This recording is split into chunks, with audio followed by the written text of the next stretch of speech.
At first we thought it was a bear, but it seemed more bipedal. Who's that guy watching us over there? Whoever it was, he was really big. He was tall. Rocks being thrown from the trees behind us and splashing. Ba-dum, ba-dum. And she goes, we were wondering what it was. Well, nothing throws rocks out here except for humans and Bigfoot, the wild man of the woods, the male Sasquatch. Prepare to become a Bigfoot believer all over again, or for the first time ever. I've met people who swear they've seen Bigfoot, and I think the interesting thing is every single The evidence is so compelling that if this were a case in a courtroom, the vote would be unanimous. Sasquatch, there's the Yeti, there's the Yari in Australia, there's the Chinese wild man, and I found a study that at the very least is proof of a mysterious creature. It's not that scientists are out there looking for it and can't find it. Scientists are looking the other way.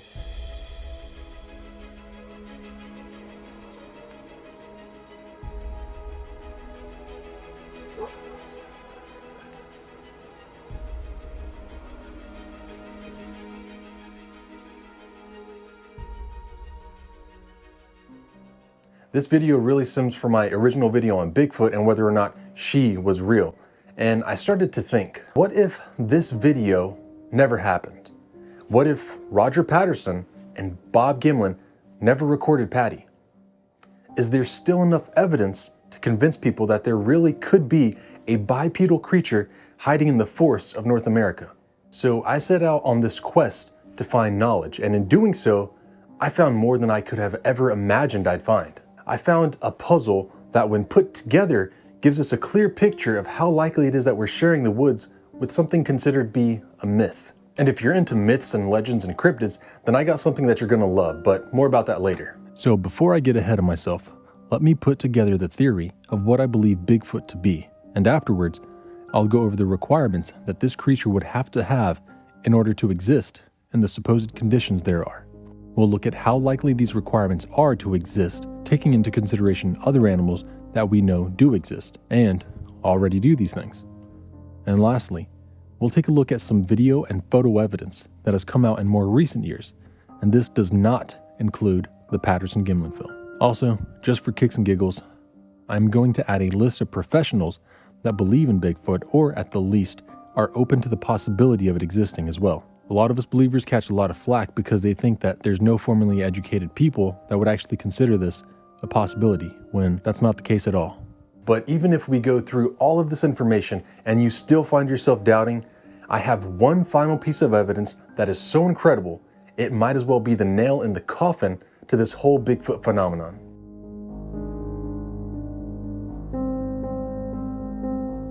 There's a lot of theories of what Bigfoot is. However, I want to take the most boring and practical way of looking at this. Bigfoot is nothing more than a bipedal primate. They don't hop dimensions, they're not from another planet, and they're not genetic experiments. It's just a big ape, and that's all. However, I do believe this ape to be of the highest intelligence that we have ever seen. More intelligent than any other known animal, and I believe it's capable of some form of remedial speech and can remember events from decades ago just like us. It's capable of recalling a threat from its youth to remind its young to avoid certain things and why. If it sees a man in hunting gear shoot a deer and watches it fall just moments after hearing a big boom, it's going to remember that and warn its family. If one of them has a bad encounter with Native Americans and it lives to tell the tale, it's going to remember that encounter and warn the others. It has to be smart. Otherwise, this whole Bigfoot theory doesn't work. Gorillas, for example, see us, but never run from us. And if they would just do that immediately, they probably wouldn't be on the endangered species list.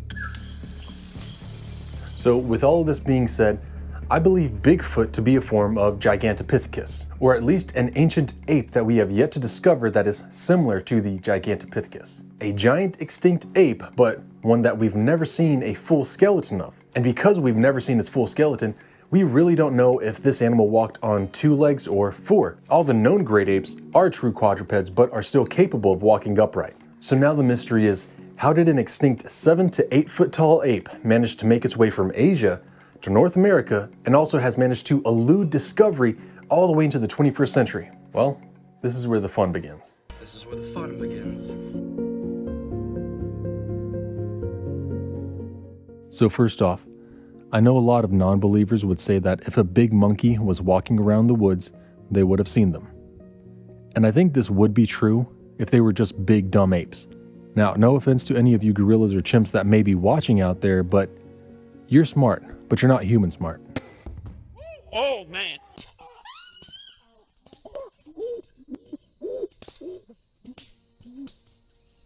So here's the entire theory. The idea is that we don't venture into the deep woods nearly enough to encounter them the way we do other animals.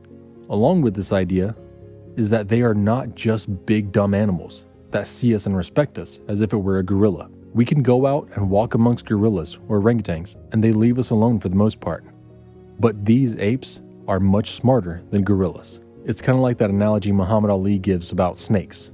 If 10,000 rattlesnakes was coming down that aisle now, and I had a door here I could shut, and in that 10,000, 1,000 meant right. 1,000 rattlesnakes didn't want to bite me. I knew they were good.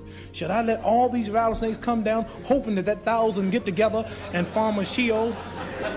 Or should I just close the door and stay safe? The majority of us don't want to harm these creatures, but opening your door to one human would mean you're opening your door to all of them. And that's not a risk that they're willing to take. So what are the requirements for this theory to actually work? So being highly intelligent is the first requirement needed of these animals. And I don't mean Coco the gorilla smart, I mean even more intelligent than that. With intelligence, they would need to have some form of remedial speech to communicate with one another. And this also leads to their ability to remember and recall past events from decades ago.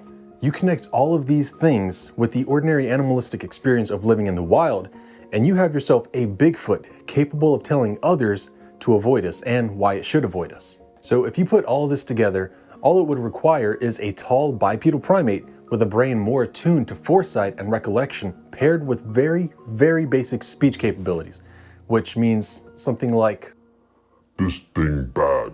Boomstick make dead. Stay away."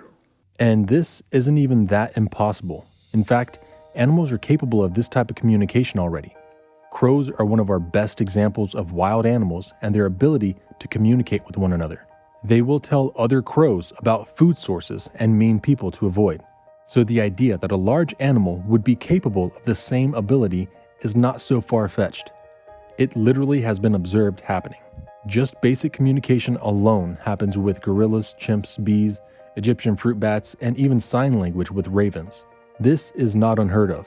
So all that is really needed is the ability to recall unique events. And this has been observed in bottlenose dolphins. It's been seen that some dolphins will remember the whistle of others that they had previously lived with nearly 20 years ago. All of these things are already possible and are already happening within other animals. So we're not talking about fantasy or science fiction, we're just talking about an animal that is the very best at doing all of these things. That's all. Is that all? Yes, that is all. So it's entirely possible that an intelligent primate that has been around since the beginning of man's existence would be able to communicate with one another. And I don't want to get into this topic too much because it actually requires an entire video to fully explain, but radiometric dating is flawed at every turn. Uranium may or may not come from Earth. Potassium never forms all alone. Carbon dating ages have fluctuating results up to 10,000 years, or maybe even more. All of this is based on theories and assumptions, and the decay rate isn't even stable like we originally believed. It's been observed to speed up in the winter by two very prestigious schools, but all of that is for a later video. The point is that these mainstream pseudoscientists saying things lived millions of years ago don't actually know this, and it can't even be proven. But the reason this matters is because if Gigantopithecus actually lived thousands of years ago instead of hundreds of thousands of years ago, then it also brings the likelihood of them still being around that much closer. On top of that, we really don't need a whole lot to have a small population of Bigfoot type creatures. They just need to be smart, avoid humans, have a remedial form of speech, and be able to recall past events. And they've already got plenty of space to live and hide in the US. So with all that in mind, we gotta look into the evidence that they are capable of these things and if they actually have the space to live.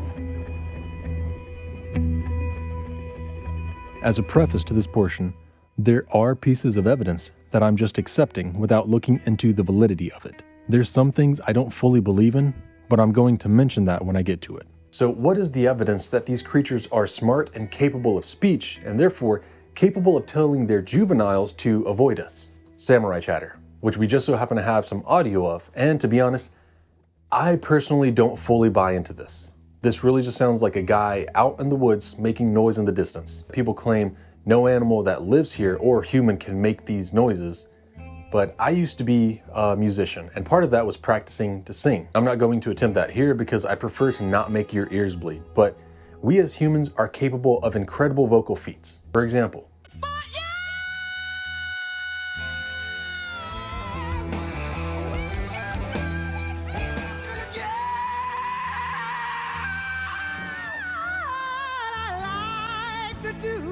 so with that being said, I don't really buy into this, but just because I can come up with an excuse doesn't mean that I am correct. It's just a theory, but whether you believe or not, here are some examples of samurai chatter and the Sierra sounds.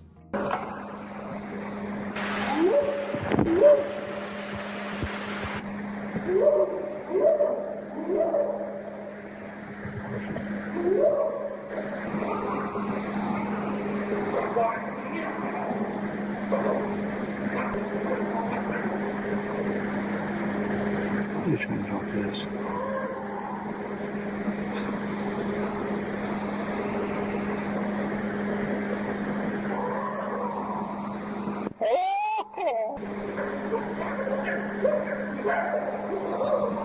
Someone else.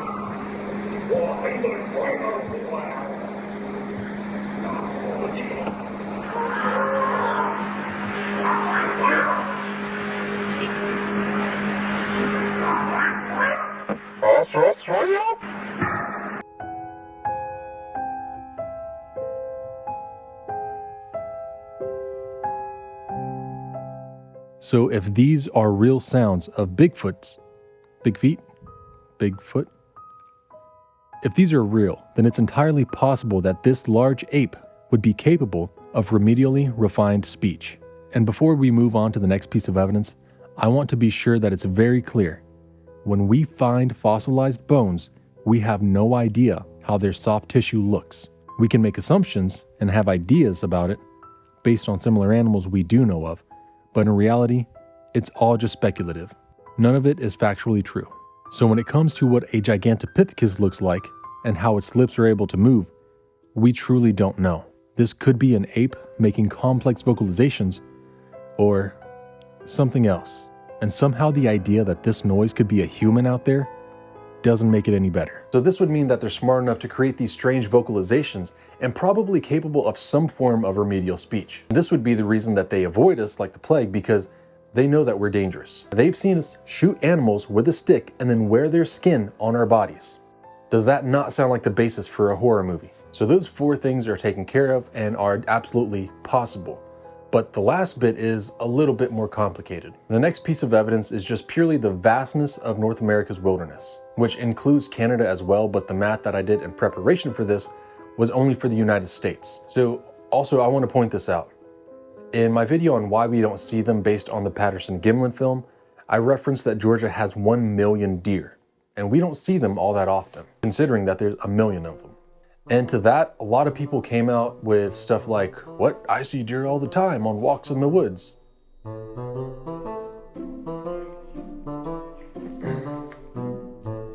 Oh boy. If you're seeing deer while tromping through the woods on a trail, it's because the deer knows that you're not a threat. A deer in a park is different than a deer in the middle of the woods where hunting is allowed. If deer were so stupid that they would just walk out right in front of you as if it was a video game, then the entire industry around camouflage, scent hiding soap, scent masking detergents, deer calls, and hunting blinds would not exist. It's probably my fault for not being specific, but I assumed that there would be a bit of common sense amongst that example, but turns out common sense ain't that common. But if you're into cryptids of all sorts, but you get tired of waiting for me to upload my next video, then I have a solution for you. It has 250 cryptids, creatures, and monsters from all across the US.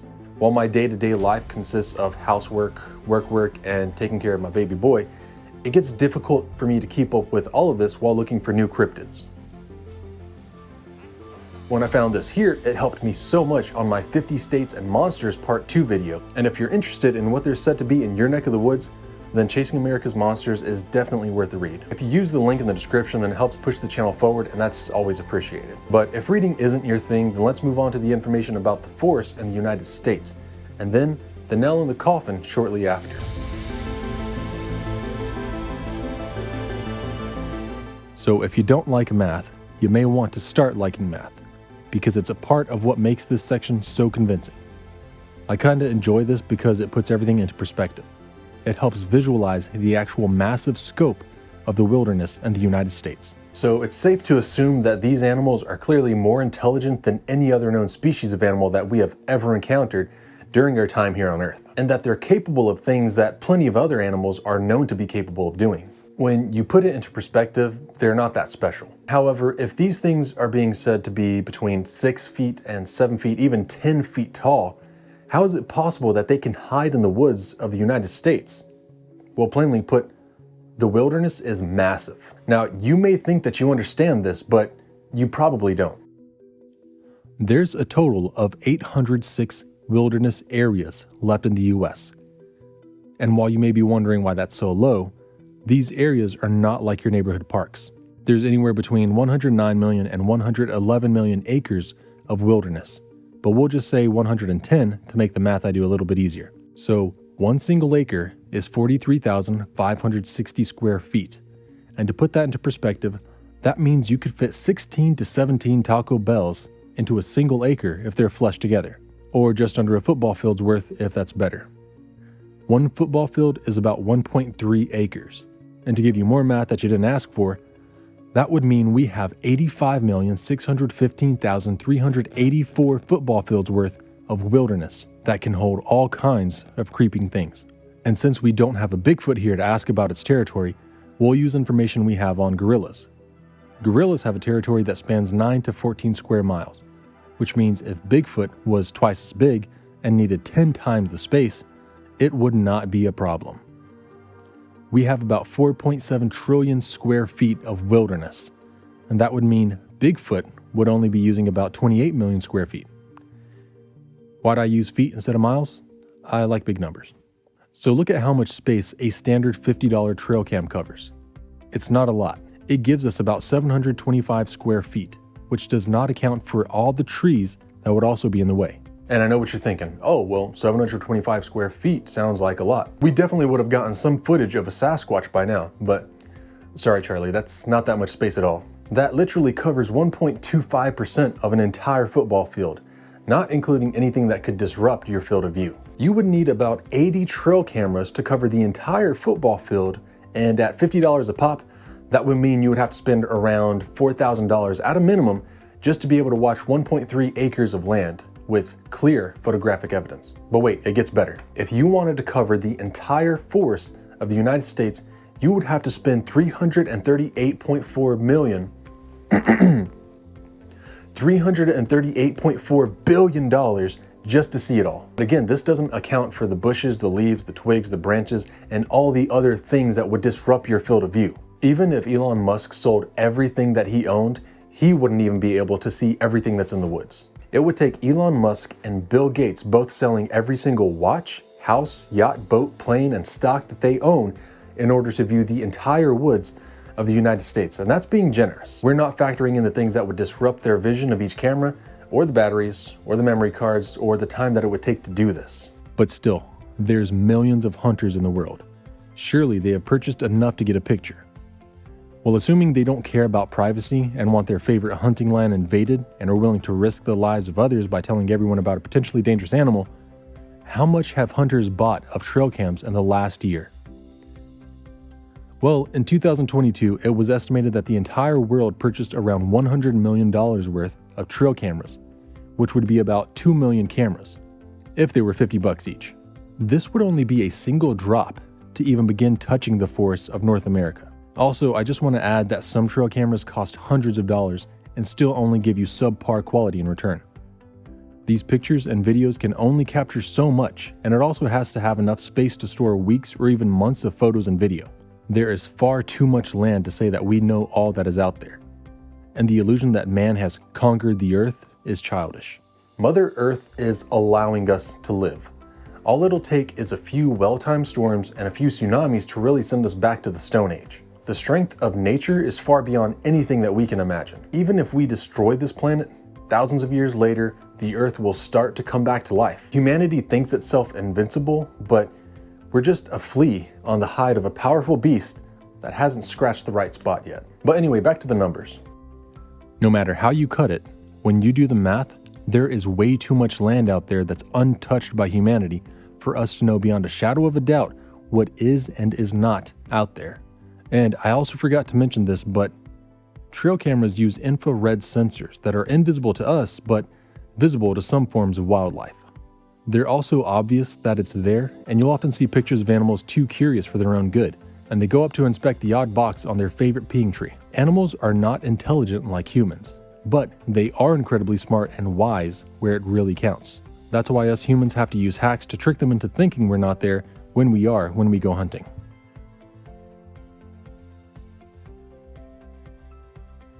We say that we've only explored 5% of the ocean, but the majority of land, but in reality, it's probably that we've just walked in that area, but not actually explored it to its entirety. Look at it like this. If there's a species of anything out there that's just slightly more intelligent than apes and are capable of speaking and remembering key events like seeing hunters take down a 1,000-pound animal, why would they risk their young? Why would they want to be near us at all?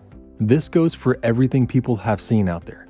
Gnomes, dwarves, goblins, anything that has some higher form of intelligence and ability to communicate with others within its community and understand. Boomstick, go boom, bad things happen. We look at Bigfoot and werewolves and vampires as if they're the monsters scratching at the door, but in reality, we are the monsters. We are capable of destruction on a scale previously unheard of.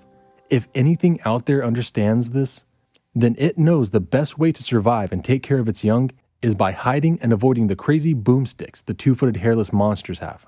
I know this section was a lot to go over, but that's the vastness of the wilderness. We don't know everything, and we can't know everything.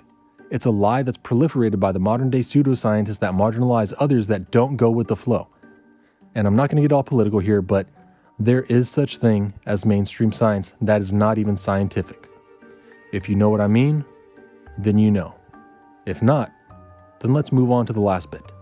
The videos and photos we've captured that are not the Patterson-Gimlin film.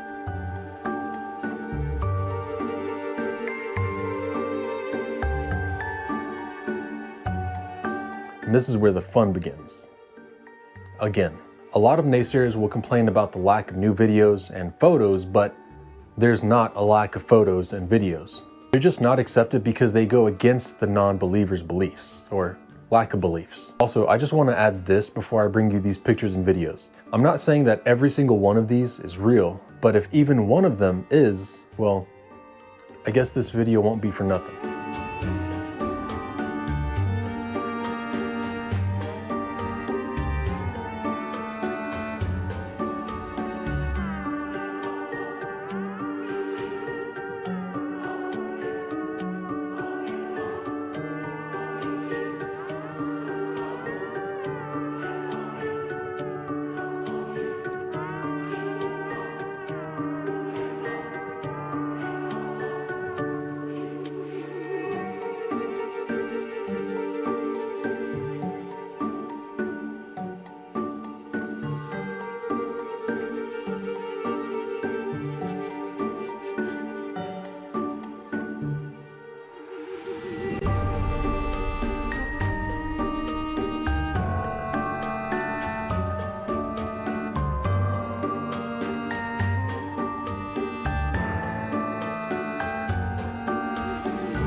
And now we are at the end of this journey.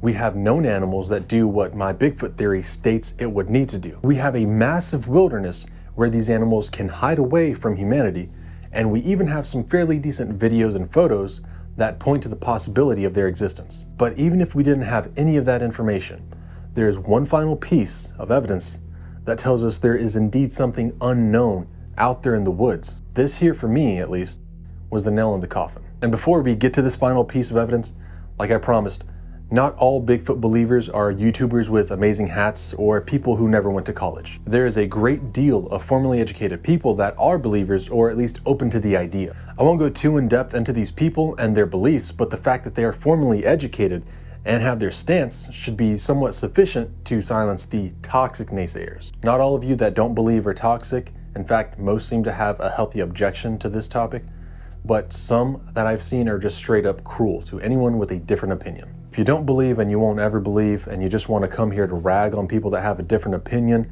your time's probably better spent elsewhere.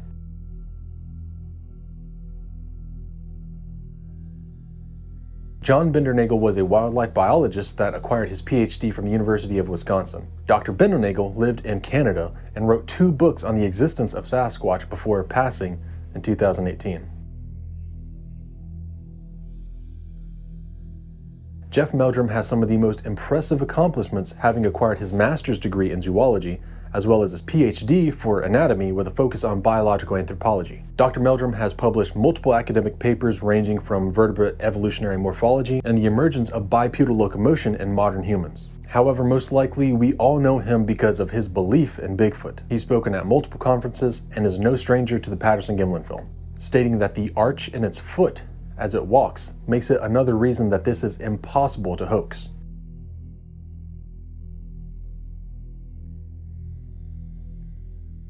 Kathy Moskowitz-Strain has a bachelor's in anthropology along with a master's in behavioral science from California State. She may be familiar to some of you having seen her name on her book about Native American legends, Giants, Cannibals, and Monsters, Bigfoot, and Native Culture. While I do not agree with her approach to the stories, there is no denying the correlation between some of those stories and Bigfoot.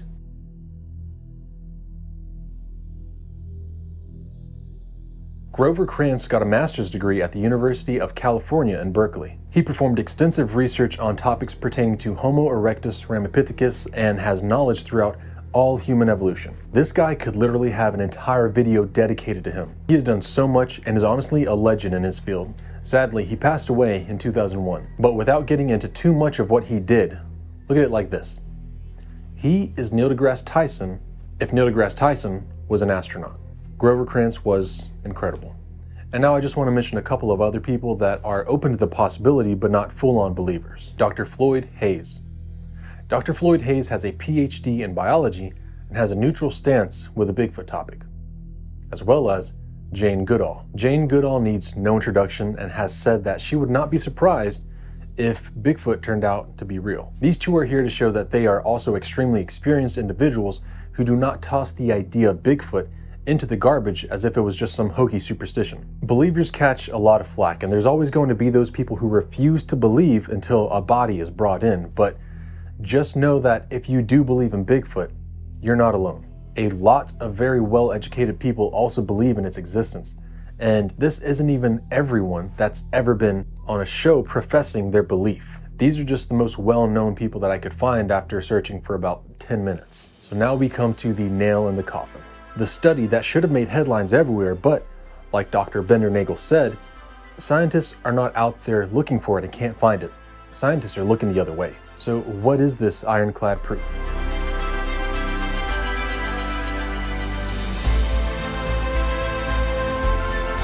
When it comes to any sort of proof of Bigfoot, I know the most necessary pieces of evidence for whether or not Bigfoot wanders the woods of North America is DNA. And the absence of evidence must mean that this is evidence of absence.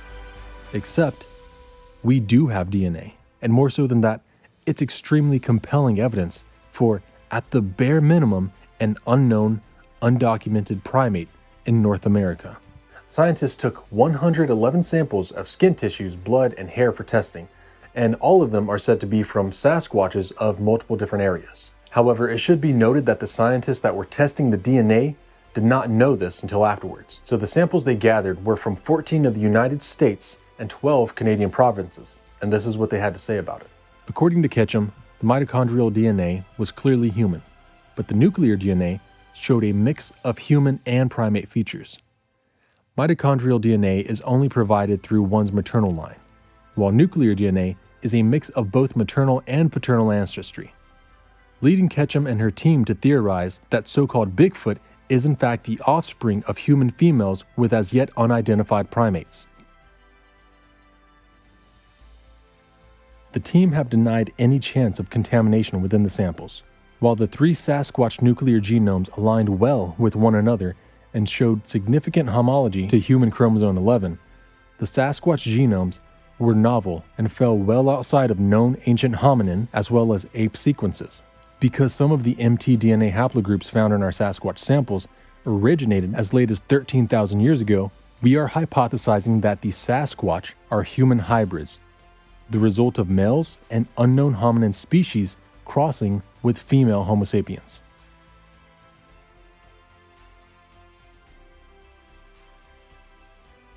So perhaps my theory could be slightly mistaken, and these are actually a species of ancient humans that have avoided us for whatever reason. Perhaps it is an ape that is so closely related to us that it appears human-based on a DNA level, but not when confronted with them face to face. Whatever they are out there, just beyond the tree line, standing still and watching us as we pass them by. With all of these videos, photographs, DNA evidence, and the presence of other animals already doing what I believe and many others believe Bigfoot to be capable of doing, what we have here is at the very least a mystery. And just remember, where mystery lies, adventure awaits. If you enjoy the work that I do, then consider supporting me on Patreon. I post every so often and it goes a long way in helping me do what I do. But if not, then check out this video that YouTube seems to think you'll love, and I'll see you there.